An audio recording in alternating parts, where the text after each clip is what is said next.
Okay, you know that moment when the word yes leaves your mouth and then your soul immediately is like, oh no.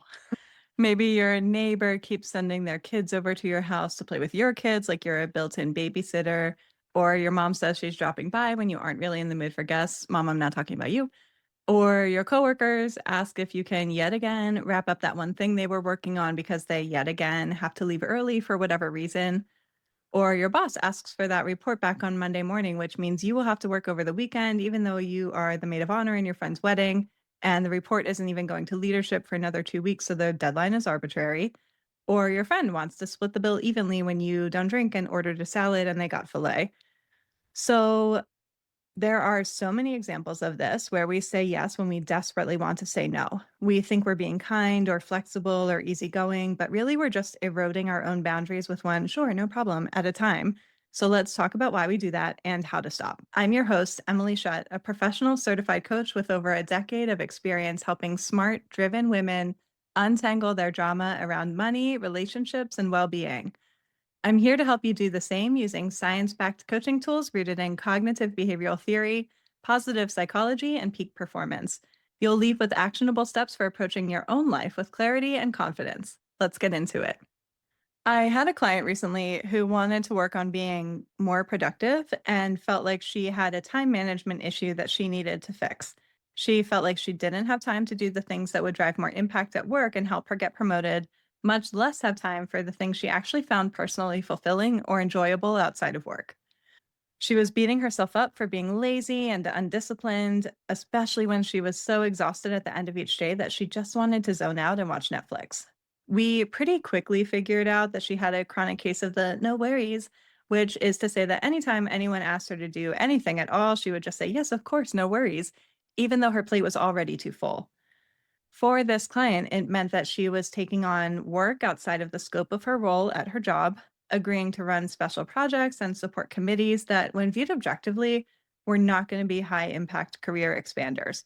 Unfortunately, not all extracurricular commitments are viewed the same way when it comes to promotions at work. So it's definitely fine to volunteer for extra stuff if it's what you want to do, whether that's because you know it will help you stand out in the next performance review cycle or you just have a personal interest and enjoy the work. But a lot of times we take on way too much work without discernment because we're afraid of disappointing someone else. And we just end up disappointing ourselves. And we've been conditioned to believe that if we're not doing it all while maintaining an Instagram perfect life, workout regimen, and skincare routine, and feeling full of vibrant energy at all times, then the problem must be with our time management and productivity skills. Like, surely there's a planner out there that will solve this. We have all been there, buying the fancy new journal with the gel pens, committing to the latest time management hack, desperately seeking to multitask, but it doesn't get easier. When I was working in consulting, I dealt with these types of situations all the time, and it's really hard. I get that. I can think of one time when I was in a promotion year and trying to make sure I had checked all the right boxes and got visibility where it would count. The only trouble was I didn't have any meaningful guidance on what that was supposed to be, and I ended up just saying yes to every single thing anyone at a higher rank asked me to do. I was juggling big international projects while leading pursuits and volunteering to help with recruiting on the days I would have ordinarily been at home. And just when I thought it wasn't possible to take on any more than I already had, I still said yes when I was asked to organize the quarterly event for the practice. That was all on top of planning my wedding, trying to see my friends occasionally, stay in shape, buy groceries, take care of my puppies, and check in with my family from time to time to let them know that I was alive. I was just doing too much. The moment that made me realize I'd said yes when I truly wanted to say no actually came after the fact when I'd already been promoted. I was on a client engagement and a colleague at the same level mentioned his salary, and I realized he was making a solid $50,000 more than I was, despite having never once served on a committee of some kind like I had, never working on more than one project at a time like I had, not even thinking twice about skipping out on work for family events on the other side of the country. And here I was sitting and helping him do his T&L because he didn't understand the system, quote unquote. So I'm not saying that either of us went about things the right or the wrong way, but in that moment for me, it felt like in the movies where there's an explosion and the main character's ears are ringing and they can't hear or comprehend anything else. Like all I could think about was how much harder I was working and how overstretched I was while this person seemed to coast right along and still got the same outcome as me in the promotion with a much higher pay. Ugh, I was out of my mind. But I wasn't mad at him. He wasn't in charge of the things I'd said yes to. I just knew at that point it was time for me to get real with myself about how I wanted to run my life. So, up until that point, the story I'd been telling myself about why I had to say yes was a misunderstanding about what was actually required and a fear of asking to find out. So, I wanted to feel like I already had the answers and like I was in control. And that's hard to admit, but I refused to entertain the idea that I might need more information or another perspective. I was also so used to being the person everyone could count on. It seemed like a complete moral failing if I said no to anything at all. And I think a lot of us can relate to that. It's like everyone is counting on me. Who would take care of all these random things if not me? I think when we're looking for proof that we matter, we can kind of mess things up for ourselves because we have this thought that our mattering comes from our usefulness to others, especially as women. That is not an accident, that is socialization. So, this is probably not a thought that my male colleague in that scenario entertained even once, but it's extremely pervasive with women. And I see it all the time as a coach. And this isn't like a men versus women thing. This is just the pattern that we see. So when the veil was lifted and I realized that someone got promoted just like me without doing any of the things I thought someone had to do to get promoted, it felt devastating. Like I had put so much effort into things I didn't really care about at all. Don't tell them. Sacrificed a lot of things that I did care about in pursuit of a goal that was attainable all along, but apparently without all the bullshit. So that's just one little example from my life in the past. But let's go back to my client. So think about the hidden cost of all those unnecessary yeses. It's a huge energy drain, that's obvious. That shows up in just being too tired to go out to dinner with your friends or to do a workout that would usually feel fun for you, or even handle basic life maintenance tasks without feeling on the verge of tears or screaming. What I think is also a huge cost is the sacrifice of creativity and joyful pursuits because you feel like you always have to be doing something productive, AKA pleasing to other people. And finally, of course, you're going to end up feeling resentful of people who ask you for things, even if they don't realize that you're burned out. It's not really their responsibility to know that. It is your responsibility to protect yourself. My client was volunteering for committees and then resenting the community members that she was meant to serve in that role, and then resenting her family members when they asked her for things, even though she had taught them to expect that she would always have a solution or enough bandwidth to take care of their needs at the expense of her own. So sometimes the costs are hidden and sometimes they are obvious. The pattern that I notice most often with the kinds of requests that clients struggle to say no to is they're worried that other people will view them negatively. But then they view themselves negatively for saying yes to things that they know deep down that they shouldn't have or didn't want to say yes to. I know I've said this, but it all really stems from this idea that our value, like literally on this planet, comes from how perfectly we can be of service to others. But if we're of service externally and full of resentment internally, it isn't really rewarding for anyone.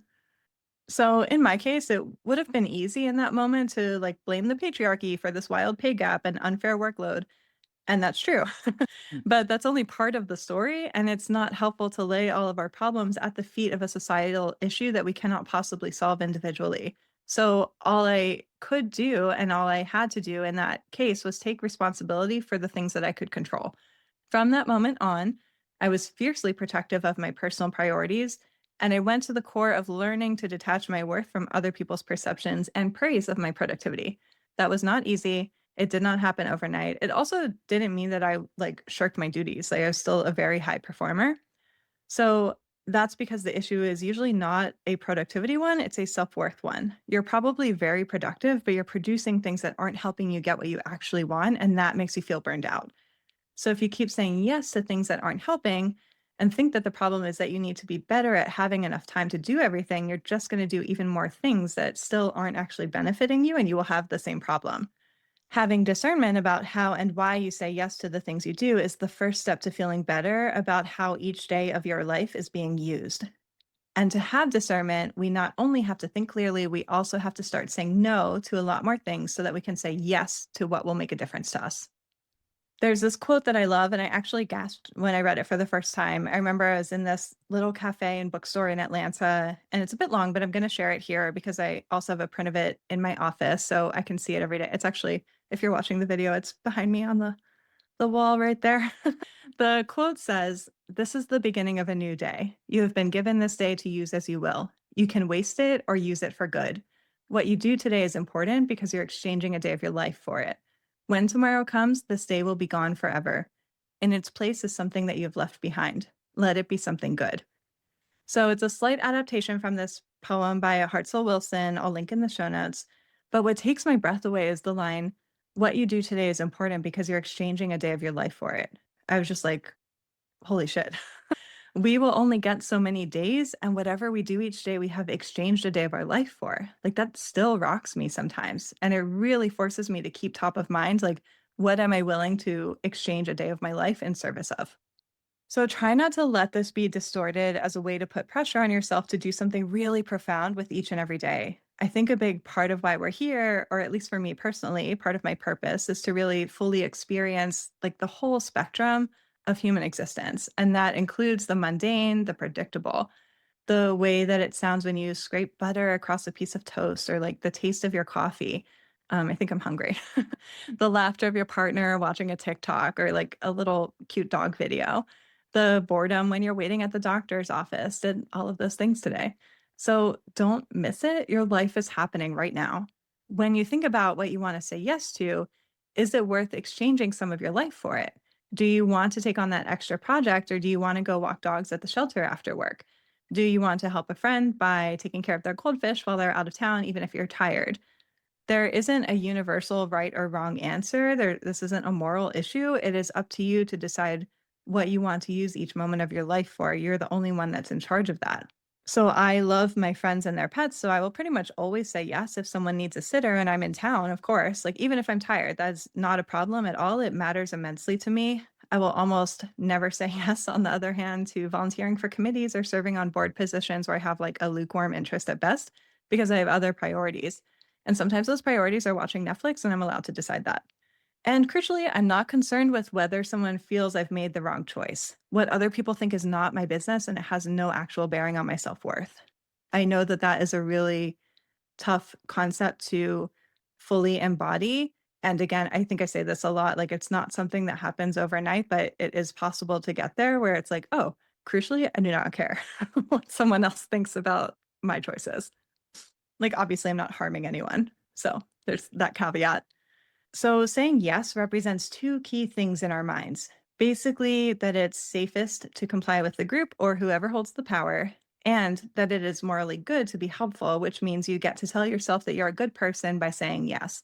And saying no, of course, implies the opposite that you're selfish, that you're not pulling your weight, you're inconsiderate. Any version of that that feels like it provokes a negative response in you when you hear it, that's what's happening in your brain. So, of course, there's resistance.